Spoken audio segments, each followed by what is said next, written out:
testing positive for hepatitis B, Okay. which was one of the tests that he had previously shown me a negative test result for. Okay, means all the tests that came forward were fake. Forged, yes.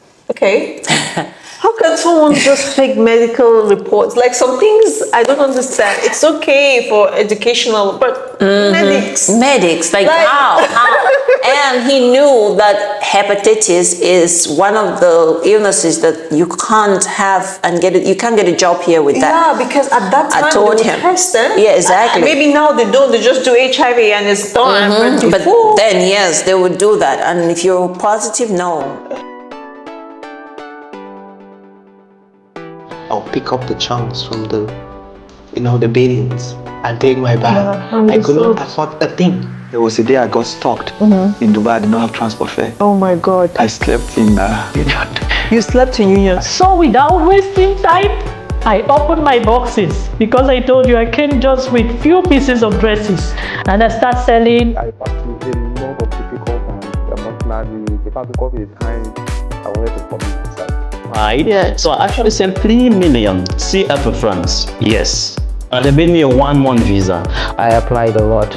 If you know what 8 months look like. I've been for 17 months, my dear, without a job. Yes, right. So, as we let our own light shine, we unconsciously give others the permission to do the same. That makes it very hard for me because then I have to do daddy's job, mommy's job.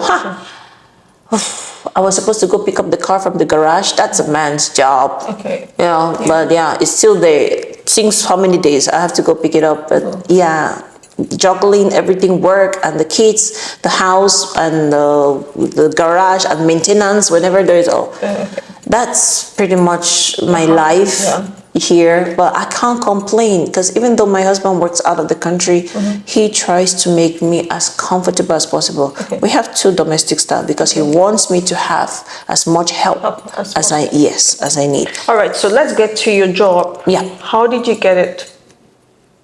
Your first employment, just explain. Because someone is there. Cabin crew is that one job people often want to have, especially ladies. It comes with a lot of, let me not use the word pedigree, but a little prestige. You're walking down those lanes with your bags and everything. So some people see it like that's their dream until they get there. True. So how did you land it on your first attempt? I would say it was God and it was mindset. Okay. So it was when I moved to this Kenyan family's home. Okay. When I was in the bed space, they would tell me, just know that you can't apply for a high earning job. Yeah. You have to focus on cleaning, customer service, sales, maid, those kind of jobs. Okay. And those are the jobs that I was applying for. Okay. Yeah, and I actually got called by this company that sells cleaning equipment. Yes, and they were going to try me for 1 week. It was God, because they told me the person, I don't know if he was telling the truth or not. I believe him. He said he doesn't usually do this, but they're going to test me for just 1 week because they want to see if I'm good for the position and if I want to stay before they proceed with my documents. Okay. And within that one, like before then, this family, when I moved to the Kenyan family with them, they were both cabin crews, the sisters, both of them. And they were like, Claribel, why don't you apply for a cabin crew job? And, with what others had told me before, I'm like, exactly. I was like, no, I cannot dare to even go there. Yeah. I don't even come close. And they're like, okay, can you give me one reason why you think that you're not cabin crew material? I didn't have any reason. And then they went ahead to give me all the websites, different airlines, theirs, others. I applied, they helped me to get the CV, everything. All the other airlines rejected, except Fly Dubai. Okay. And it's in stages. Yeah. Now the recruitment is very easy. Back then, Every stage you're eliminated.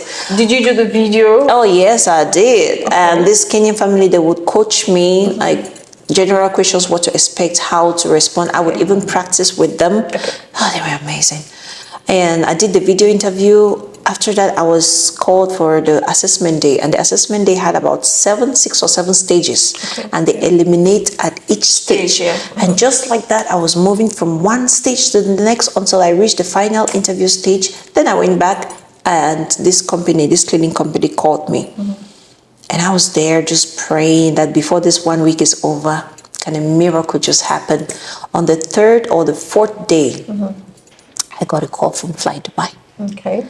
And it was a congratulations call. Okay.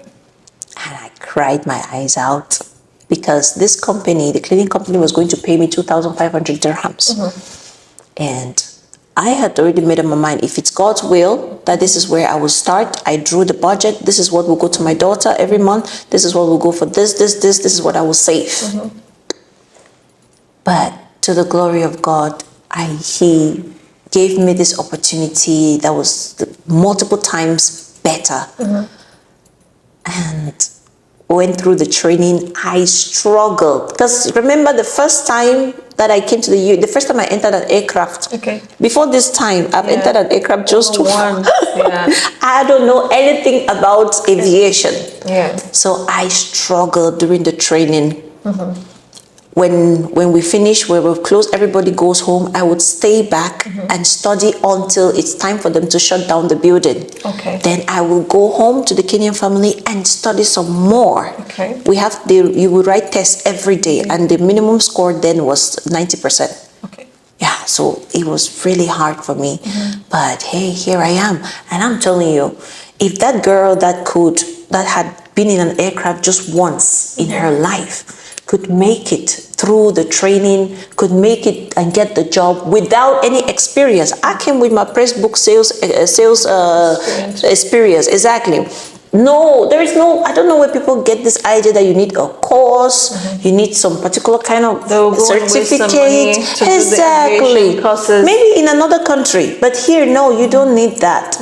If that girl could do it, you can do better. Especially if you've been in the UAE and you have more experience, or maybe you've been in the medical field. So what's the age limit? Oh, 21 for Fly Dubai. I'm talking about like... Oh, the maximum age? Fly Dubai is very flexible with ages, actually. All right. Last night I flew with a guy that just got recruited. He's very new in the company. He's 44 years old. But is he African? Yeah, Oh, okay. He's from Kenya. Because he's Kenyan. It's always you guys. Okay. Because the last time I tried applying with Fly Dubai, and I did not even get a cut. I was like, okay, maybe it's my age. I'm sorry, no, it's not. Believe you me. Yeah. We have crew members. I know even in though Qatar it's okay. They're a little bit liberal. If you with Qatar, okay. and nice. Oh, okay. Yeah, so they just need to look at you, your personality, and like you. If you meet a very good HR, they'll just like, okay. With Qatar, I got to, is it the finals? Oh, wow. Last year. Oh, wow. Yeah. Girl, you are this close. You cannot back down now. But oh my God. Yeah, so yeah, I've had a very tough time. I really I've always desired that, but I've had a very tough time trying to go through those interviews. So and dealing with rejection, especially multiple times, is hard. Yeah. All right, so can you describe your profession and how, okay, you've already described how you got there. Yeah. Just give us a simple what it entails, day, in your life as a cabin crew. Okay, basically, we are responsible for the safe transportation of the passengers. We take care of their medical needs also. Okay. So cabin crew, we are like servants, partial servants, partial firefighters, partial exactly, and also partial legal. I don't know if I should call us security. Exactly, people. Yes. We're trained. We're first aid trained, so We do serve you tea, coffee, and all that, yeah. And we do clean the toilets after you guys. Please consider. Okay. It's crazy sometimes. Oh yes, and we are also like partial nannies. Okay. We're not allowed to carry the baby, Yeah. but we have to play, babysit, distract, and sometimes they do. Like do if it's offer yes, exactly. for you If to it's just carry one parent traveling with a child, she wants to go to the lavatory, and she can't go with the child. You have to step in. So that's the job. That's the embodiment. Yeah. So in that aircraft, that is what we're responsible for. We feed you, we take care of you, we assist you to your needs, not sexual needs. Why did I say that?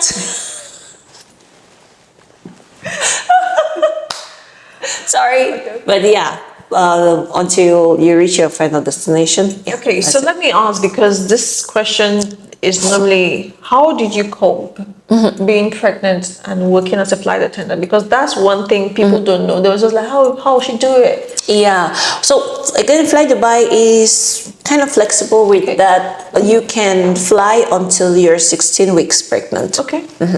But that's with Fly Dubai. I don't know other airlines, their policies. But from 16 weeks, you have to go on maternity leave. Okay. However, my pregnancy was complicated. The second one, I already had my daughter before I joined. But with my son, it was so complicated. I had to take maternity leave from day one. Okay. I was on maternity leave for 15 months. Okay. Yeah, and even when I came back, I was still struggling. If you do choose to travel while you're pregnant, you have to sign a document that will tell you the risks. Okay, the reason. Yes. I had lost a twin pregnancy before this pregnancy, and it was because of flying. Okay. So it does that to you. Flying also it prevents some people from getting pregnant. Okay. Yeah, the pressure, the altitude, it affects your system. So they make you aware of the risk that you're putting the pregnancy into, and then maybe for financial reasons or some other reason, if you choose to fly, then you have to sign that it's your choice. You are aware of the risk. Yeah. Okay, so based on your skills, education, and experience, how much do you believe you are worth in the UAE job market? Oh wow. In figures, please. In figures, okay. Whew, I'm going to try not. I'll give a range. Okay. And try not to exaggerate it. Okay. I do believe between 25 to 35,000 dirhams per month. Okay. All right. So, are you giving that range? Are you over evaluating yourself or under evaluating yourself? I think it's just about. So I'm giving the range to be on the safe side. With the experience I've gathered for this much time and how much I've grown. Yeah, I think it's about right. 25 to 35,000 dirhams per month in the aviation field. Okay. Yes, I still have some growing to do. And I don't know if I should say this, but I recently got promoted. Okay. Supervisory position? Yeah, like a senior cabin crew, or Emirates will say purser, like the manager of the flight. If they ask for the manager, I like crew. Yeah. Yes, and that again was a miracle and a huge testimony. But yeah, I believe that given this promotion, I have to work now. I at this level, that's value. Doesn't mean that's what I'm getting. But then now in this new position, if I develop myself more, then that will increase my self-worth. Okay. 10 years in Fly Dubai. Why Fly Dubai? Why are you there 10 years? That's very simple, actually. They asked me this question in my initial recruitment interview. Fly Dubai need to hire me. Yes, they do. Honestly. And the way they asked it was, why exactly like this? Why Fly Dubai? Why not Emirates, Etihad, or these other bigger airlines? And I told them that these other airlines have already made their name. I joined Fly Dubai when Fly Dubai was still 5 years old. Okay. So I told them, I don't want to join a company that is already made. Then it is hard for your contribution to make a difference. Yes, I want to grow with the company. Okay. Then Fly Dubai was still trying to put her name on the map of aviation, and I want to be able to feel that I was a part of that story. And every time I go to work, I always tell myself, I'm throwing my own log of wood in that fire to keep that fire of Fly Dubai burning. And it helps me to grow. There is potential for growth. Also, a reason that I got later on was that Fly Dubai is more family friendly.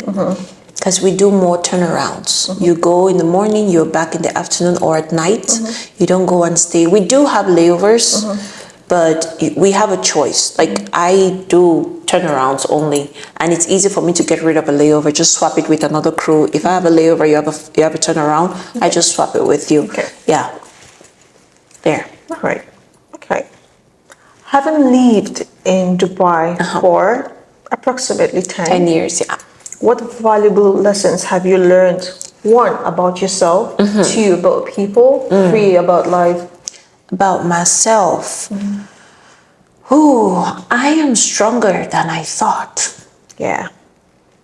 And those strengths come out when I find myself in those situations that go and bring it out. Until you've gone through it, you face it, and you don't run away from it. See, I always say it, being courageous doesn't mean that you don't have fear. Courage is when you face the situation, even when you're scared. Yeah. And that's what I've had to do. And I have surprised myself so many times with the things that, with God's help, of course, and with the people around me, I've been able to overcome. Okay. And also, I have my value for family has really increased. If you're in this country and you don't have someone, family or a trusted friend, it can be very depressing. Yeah. So I got to know that I need family more. Okay. So number two. About people. About people. There are people that believe that they cannot be reconciliation without reinstatement of the relation. Like, you have to, when you reconcile with someone, you have to reinstate the relationship. And that is so wrong. See, you reconcile with the person, you can choose to end the relationship. You can choose to love the person from a distance. For your own sake. Yeah. And I used to be that person that was very quick to trust. Okay. And when I trust you, when I have a relationship with you, friendship, or I put everything that I have, I give. I'm a giver. But unfortunately, people tend to take advantage of that. Yes. So don't be quick to judge. Don't be quick to trust. Take your time. Okay. Don't be in a hurry. Choose the people work on your inner circle and your outer circle. There are too many people in people's inner circle. You don't need all of that. Yeah. Please take your time and don't trust too quickly, because that will bring you a lot of heartbreak. A lot of issues. A lot. A lot of troubles. You will lose more than you will gain. Yeah. The third one, about life. About life. This fun time just came to my mind. I saw on TikTok that was saying that lemon. This saying that they say life give. What is this? When life throws lemons, make lemonade. Exactly. And then they're like, lemon is a crossbreed of orange and citrus, something like that. So it means there was no lemon in the first place. We made the lemons up. But yeah, if the lemons do exist, I believe they do, take it. use it and make something out of it, you will fall. I'm sorry, but you will fall. And for some of us, we fell so many times. That's not the problem. It's not when you fall. It's the lessons that you pick up when you fall. Yeah. It's the fact that you get up and you try again and you keep moving. And it's not just moving. While you're moving, you apply those lessons that you've learned as you move on. Yeah. Is that going to stop you from falling? No, you will fall again. And then you will learn more lessons. Get up, pick the lessons up and apply them while moving on. That is life for you. Stress is real. Definitely. Stress kills. We just lost someone in our church, and it was literally the stress that killed her. She was in a coma for about 3 or 4 weeks. She has a 6-year-old son back home, and there was so much potential for her, and stress killed her. That is what stress and worry does to you. It does not fix the situation. It doesn't. It makes it worse. If you can do something about it, go ahead and do it. If you cannot do something about it, how about you focus on something that you can do something about it and leave it to God.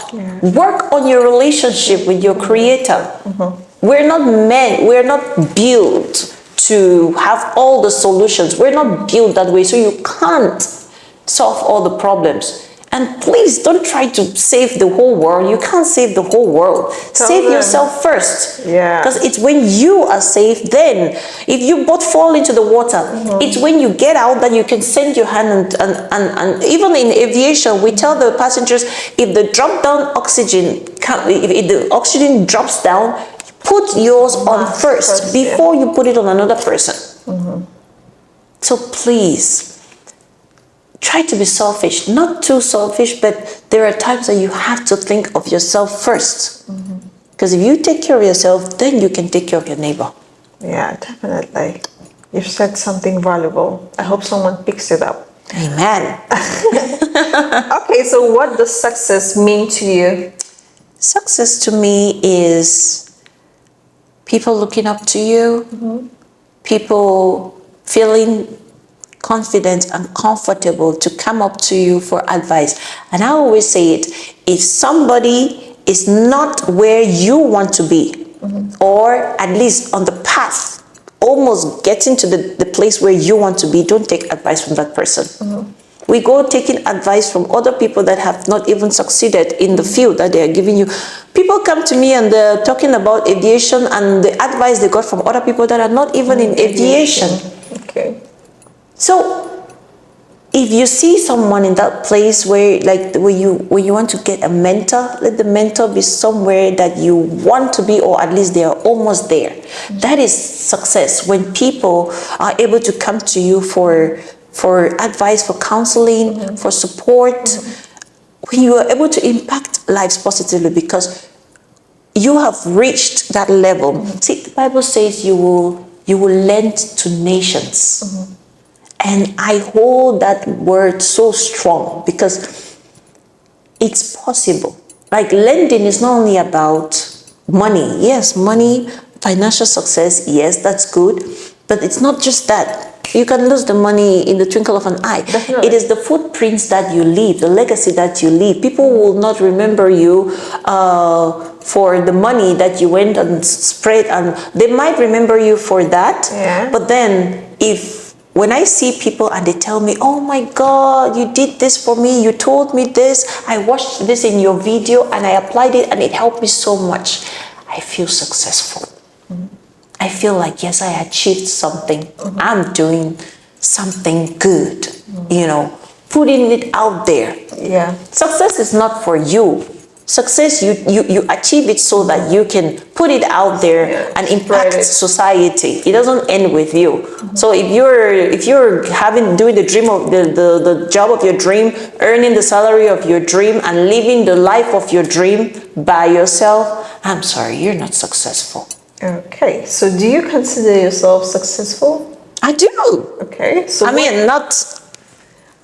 Not there, but I'm getting there. I'm the track to success. Yes. Okay. So what yardsticks of success did you use to get to where you are at the moment? Personally, I have been through so many tough experiences.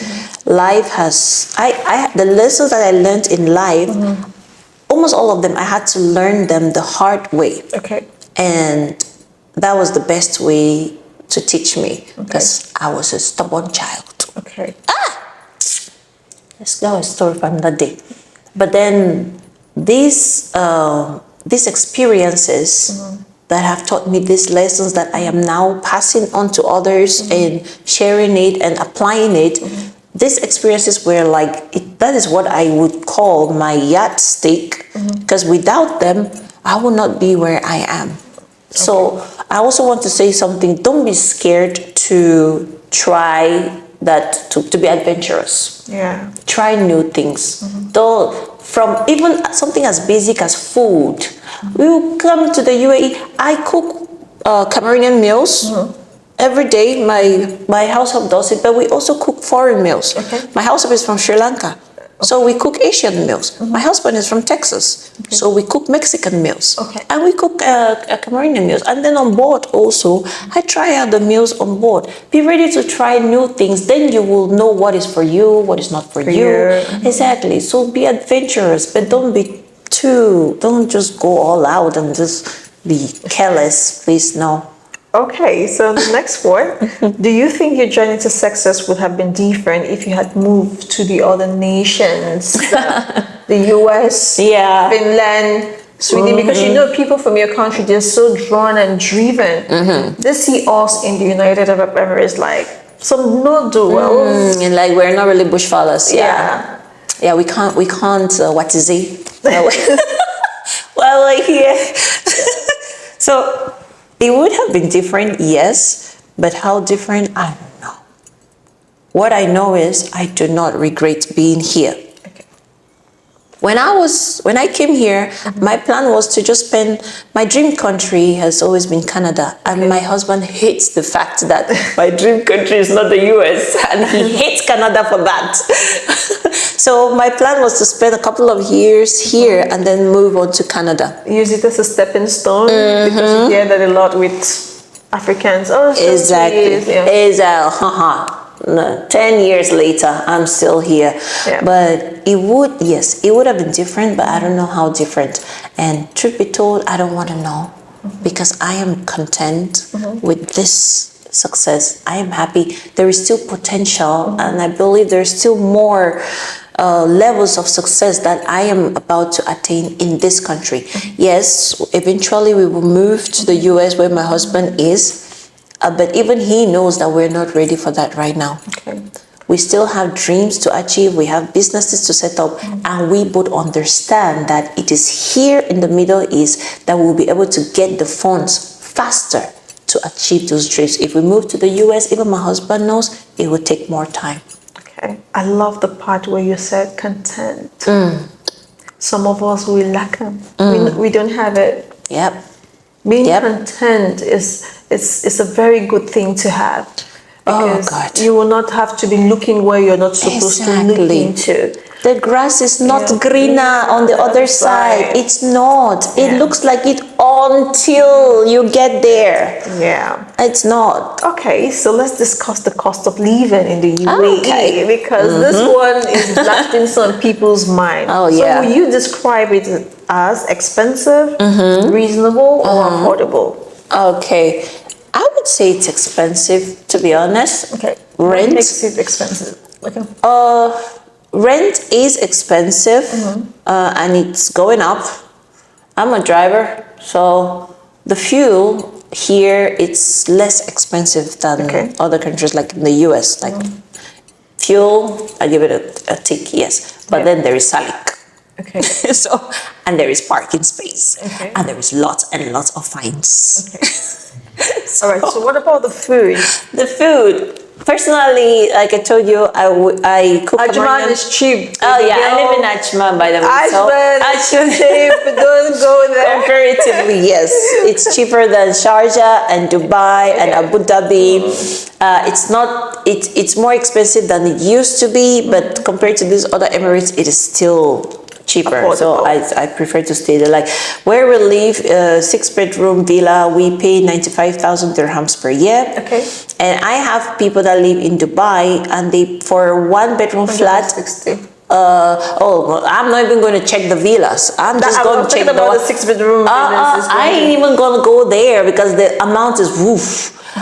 In a 1-bedroom flat, they pay 45 to 50,000 dirhams, a 1-bedroom flat. Yeah, but I had to ask you, do you think it's going to be reasonable, expensive or affordable, depending on the people's preference and choices? Yeah. Because the truth is, you can't earn 1.5, as I was telling the other guy. You can't earn 1.5 and you decide to want luxury or stay in Sheikh Zayed in a petition, which is definitely far from your budget. Exactly. So if you're earning a 1.5, just go to the bed spaces where you have the 3 bunk beds and try. Exactly. I started from the there. bed space. Try to start from there, because sometimes you're trying to look into where you're not supposed to look into. You want to be they want to live above their means. Someone that has been here 15 years, you just came in and you want to rub shoulders. Yeah. Like this is not prideful talk, but this is reality talk. Live according to your means. And I do have people that have tried competing with me, and it didn't work out for them, of course, because we're earning differently, and my husband, he spoils me. Basically, he does. And again, I'm not rubbing it in your faces. I'm just being realistic.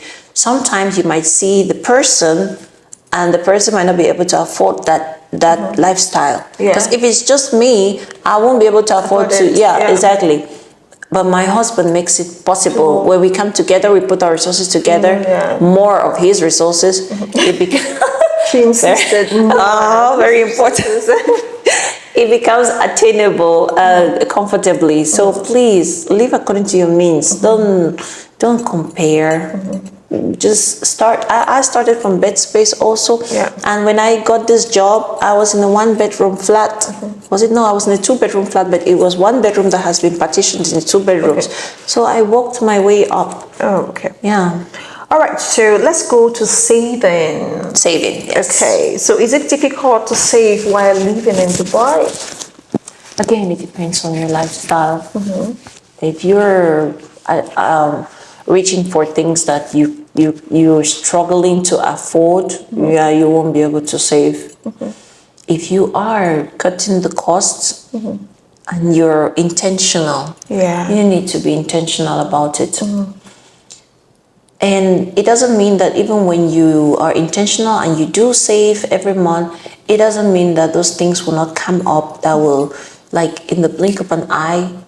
What am I even saying? This month we had to use up all our savings. Wow. Yes, because at least all the savings in my account. We have different accounts, but in the account where I put, we had to use it because my husband had some issues at work. I'm talking about the things that pop up that you don't expect. He came here for leave, and then he had to renew his medical, and it was so delayed that he stayed for almost 2 months more. A vacation that was supposed to be 1 month, it ended up being about 3 months. He was not paid for 2 months, about 2 months, and we were depending on my salary. So for this period, we have to fall back on the savings, and now we are back to start building it up again. Yes, so it's attainable, but watch out. And just a few days ago, my car broke down. I had to call the recovery. I had to use the taxi from Ajman to Dubai. Within Dubai, I'm back for like 2 days. I was using the taxi. And then finally, we resolved to renting a car, which is another expenditure. Now the car is ready and we have to go and pick it up. And it's thousands of dirhams that we have to pay. Those things, you don't have control over them. They come up. So they will use up your savings. That's the more reason why you need to make sure that it's there. Oh, There yeah. are rainy days, I'm telling you. It's possible. Just cut your costs and live according to your means, please. Yeah. Okay, so where is it best to save? UAE or home country? For me, it's here. Man, in my country, the bank can tell you that they shut down. Yeah. I ain't gonna do nothing about it. Nothing. So, so I keep my money here. Okay. Here. All right. Yes, that's straight up. So the next one, what key money lessons have you learned from leaving in the United Arab Emirates? Money lessons. Oh.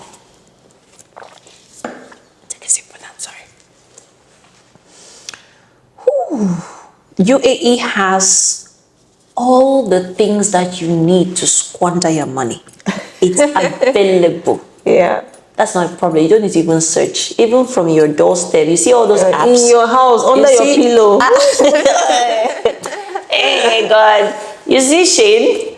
Yesterday I was talking with my sister-in-law and she was showing me the things that she has Some added. people's cards, Hey. it's more than their salary. I'm like, what? They make it is easy for the money to fly away because this country makes it very easy for you. They bring it to your doorstep. You can literally order fuel, petrol, Yeah. and they will come and deliver it to you at your doorstep. Yeah. So if you don't, if you let yourself to be consumed or carried away by this easy life, when I went to the US, I was pissed because you know when you go to the mall, you see assistants everywhere. It's easy for you to just spot someone and ask them directions to Yeah, it's not there. First time I went to the US, I am searching for somebody just to ask for where I can find something. I cannot find Find it. anybody. I could, and the Customer service is nothing. nerve-wracking. You are on your own. You will search it, and like even when I found someone, because it's the only person available, he's super busy. He cannot attend to me. You gotta go looking for, go search it for yourself. Yeah, but here that's when I knew that UAE spoils us. We're spoiled. Yes, we are spoiled. So when it comes to money, if you don't even realize that you are being spoiled, that is how you keep wondering how you're working so hard and yet you have nothing to show for it.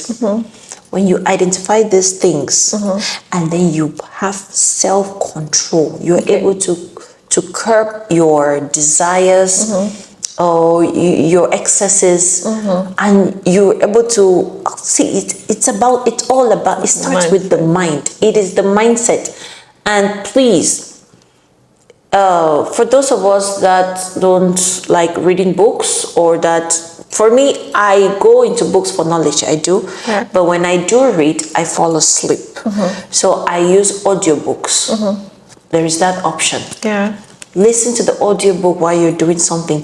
It will help you a lot about finances, about mindset. I call it the passport brouhaha because, man, West Africans can't go past that. Man. When the seed is always about, I can't have this because I hold the green passport. I can't have this salary because they don't offer us this kind of salary because we have the green passport.